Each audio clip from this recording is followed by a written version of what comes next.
Arsenal Tactical Insight. Well, hello again, welcome back to my channel. So today we're looking at Arsenal versus Crystal Palace, in which Arsenal won the game 3-2. Now I want to look at the lineup. Here we go, let's get it up. Okay, so we made 8 changes for this one, right? 8 changes, in which Timber played alongside Kiro as a centre-back, and you had Partey at right-back. And welcome back Kieran Tierney, his first game for a long time. He's been out with injury, he played left-back.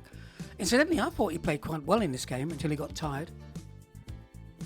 As for Crystal Palace, they came with a very strong side. And I would say only the player I didn't recognise that he made his debut, which is the right-back, number 58, Caleb Korha. Apart from that, it's basically the same team. Okay, didn't start Doucouré, he's on the bench. He didn't come on, I can't remember him coming on. Well, Palace got the first goal. It was a long punt forward by Henderson. And 1v1 against Mateta against Kivior. Kivior lost the battle. And then, of course, Mateta slotted it home. Made it 1-0 to the Palace. Now, in this game, I thought after the goal, we tried and tried again. We were too lethargic, too slow. Basically, making our play predictable, like Henri said. So we were very predictable. And as you can see in the caption, this is the free kick from Sterling, which basically, I think Henderson saved it. And it was a very low-key affair, apart from the goal. Second half, Arteta decided to make a couple of changes. Odegaard came on, and so did Saliba. Off went Ethan Nwaneri and also Partey, which meant Timber went right back, and Saliba partnered Kivior as the 2 centre-backs. Now, on the right-hand side, Odegaard, Sterling and Timber really worked well together on that wing. I also say that Trossard played well as well on the left-hand side. We saw a different Arsenal in the second half. They were actually moving that ball much quicker. The interchange was really great. And what I was impressed with Jesus in this game, he stayed central. He didn't wander to the right, wander to the left. He basically made himself available for the ball. And we know what happened. It was a wonderful ball by Odegaard. Found him. It was his run and the pass. And he dinked it over the keeper. Made it 1-1. His second goal was excellent as well. Wonderful play on the right hand side. Saka found him. He's run again. And this time he blasted it. No dink. He blasted it. 2-1 to the Arsenal. We were then flying, moving that ball again on the right hand side. But this time, the third goal, basically Palace was going forward. We won the ball. On the ball was Odegaard. No one around him. He saw Jesus in his own half. A wonderful ball forward. He just ran half of the pitch. And this one, he buried it again really hard. So, it was 3-1.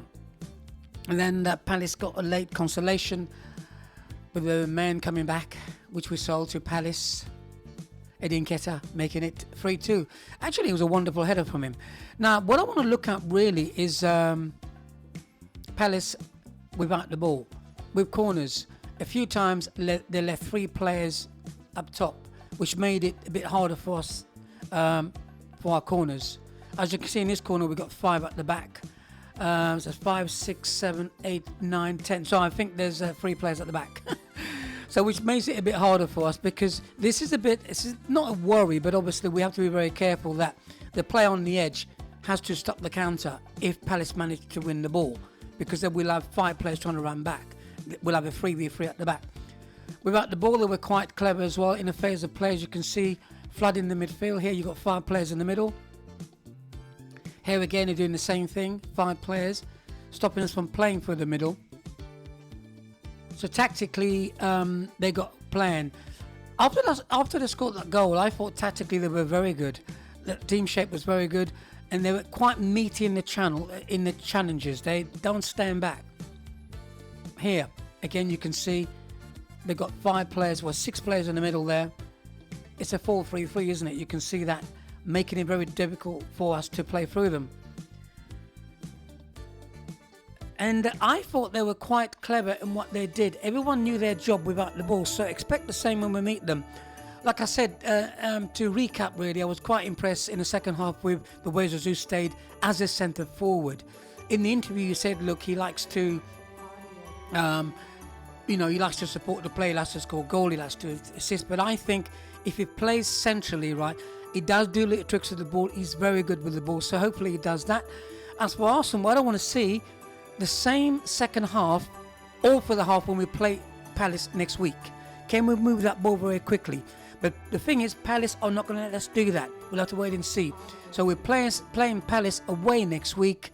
Let's hope we get 3 points. Peace and out. Oh, one more thing.